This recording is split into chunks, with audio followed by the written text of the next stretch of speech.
உங்களையும் என்னையும் மீட்க வருவேன் என்று இயேசு வாக்கு பண்ணி இருக்கிறார். அல்லேலூயா.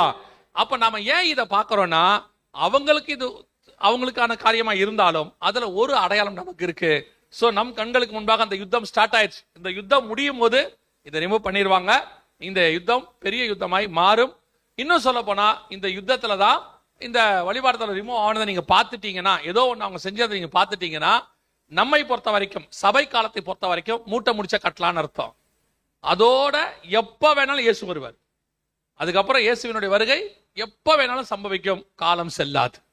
சோ நம்ம 700 மீட்டருக்கு முன்னாடி வரைக்கும் நடந்துருச்சு. இனி இந்த யுத்தம் பெரிய யுத்தமாக மாறப்போகிறது. இதான் பட்டயம் என்று ஆண்டவர் சொன்னது.